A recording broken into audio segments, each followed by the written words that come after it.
ئینڤێتەکەمان دەست پێ بکات.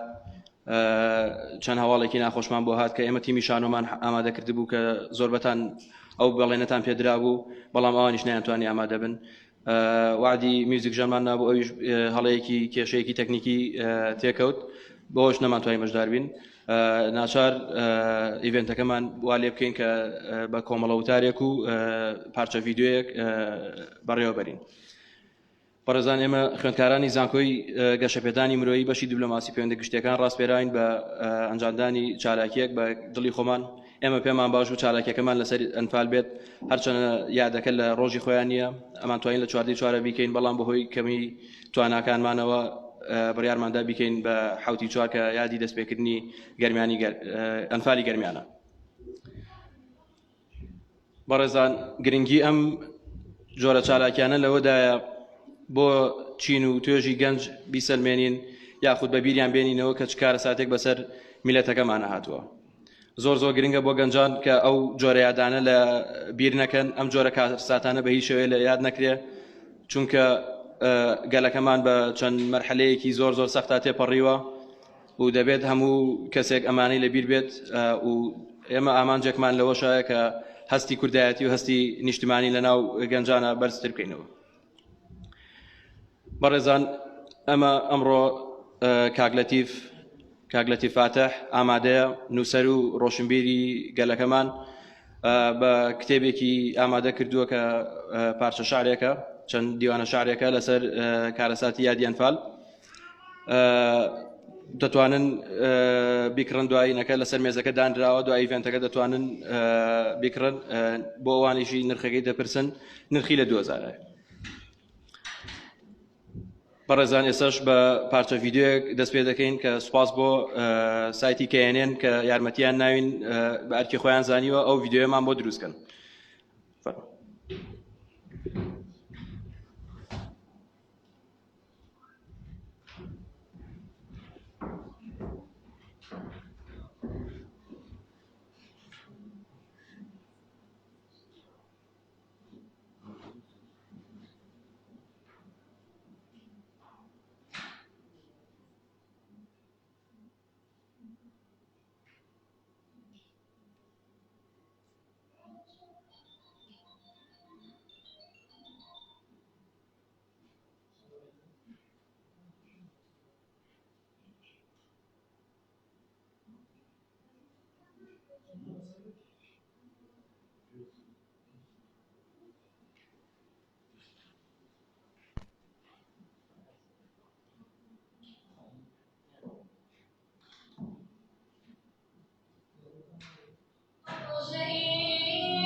تاوانەکانی جینۆسایت گەشت بە گەلی کورد لە باشووری کوردستان چەندین بێرەبەر لە تاوانەکانی ئەنفال دەستی پێکردبوو ژمارەیەکی زۆر قوربانی کردەوە.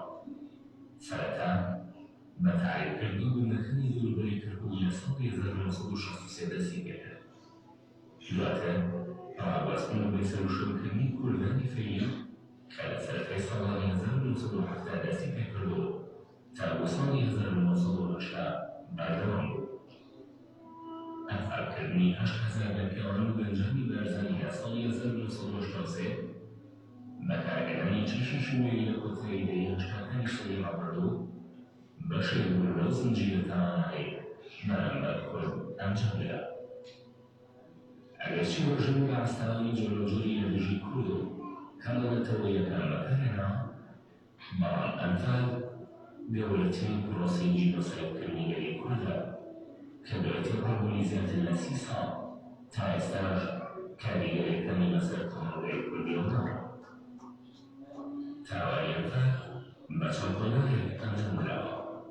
لە هەرێکی لەو قۆناغانەشدا ناوچەیەکی کوردستان کراوەتە ئەمانج: قۆناغی یەکەمی ئەنفال. هەنگاوی یەکەمی جینۆسایدی کورد لە دڵی جافایەتەوە دەستی پێکرد. لە 23 شوباط تا وەکومەرزەی ئازاری ئەمشەڵا بە گەشتکردنە چەند خاڵێکەوە بۆ سەر بوونەکانی سەرگەڵ و بەرگەوەی بۆی جەخاتی دەستی پێکرد. بە درێژەی 8 کیلۆمەتر لە ناحیە دوورگرتەوە بۆ ڕۆژهەڵاتی دەریاچەی بکەن و شارۆچکەی بکەن. لەگەشەوە ڕاستی شاری لەسلێمانی تاوەکو شارۆچکەی باوت و چوارتایی لە ناوچەی شارباژە گرتەوە. قۆڕاناوی دووەمی ئەنفال دوای بۆ ڕۆژەوە بەعزەستی بۆ کرد کە لە هەنگاوی یەکەمی دەرسەرکەوتنی بەنەزێنەوە بیری ئەوە دەکەنەوە کە هەنگاوی لینکە بەهاوێژێت بۆیە قۆڕاناوی دووەمی ئەنفالی دەست پێ کرد. بەڵام ئەم جارەیە بەرەوناوچەکانی قەڵەبەڵ و بازیۆن و بەشێکی سنووری قەزای بەرەمی خان. ئەم قۆڕاناوی پرۆسیەکان لە 22 ئازار تا 1 نیسانی 1980 خایە. گوڵەکانی تەکە، سێوسێنان، سەگرما، دەربەن باسەڵا، قۆپێکە لە داخۆ چەندەی چۆنی دیکەی ناوچەی قەرداغی گرتەوە. سەرەتای هێرشەکە بە چینەبارانکردنی چەوشەیەکی استراتیژی دەستی پێکرد لە ناویاندا گوڵی سێوسێنان کە بۆ وەشەیبوونی زیاتر لە 70 کەسی بەدەگەوت زیاتر لە 50 لێنانی نەکەوتەوە. قۆڕاناوی سێیەمی ئەنفال ئەم قۆڕاناوە بە گەورەترین بەرکەوەتی قۆڕاناوی کۆمەسەی ئەنفالدا دەدرێت کە لە 7 نیسان تاوەکو 20 نیسانی 1980 خوێندبوو. ناوچەکانی دروست کوردمەت و قەرمەلکەران، کەلار، کفری، چەمچەماڵ، تێرەکۆ، پێباز، سەنگاڵ، تەکە بەشێک لە ناوچەی ئاقچەکانی گرتەوە. قەبایل زیادە گوێ و ناوگەنی لەو قۆڕاناوی ئەنفالدا کەوتەوە زۆر زیاتر بوون بە بەراورد لە قۆڕاناوەکانی دیکەی ئەنفال. لە ڕۆژی 4 نیسانی 1980 هێزەکانی ڕژێمی بەعەس 4 شارۆچکەیان لە ناوچەی لەبنانیە یەک کاتدا خاپوور کردبوو. نزیکەی 20,000 ژن و منداڵ و پێوی دانیشتووی ئەو ناوچانە بەرز بەسەری بۆ سەربازی قۆڕەتۆڕەوانەکە. بۆیە ئەم دەروبەرە وەک ڕۆژی یافتکردنەوەی ئەو ڕێگەساتە بیانی کراوە. قۆڕاناوی چوارەمی ئەنفال لە 8 نیسان تا 3 ئایاری 1980 خایە چەند ناوچەیەکی سەر بە هەر سێ پارێزگای لەسلێمانی و کەرکووک و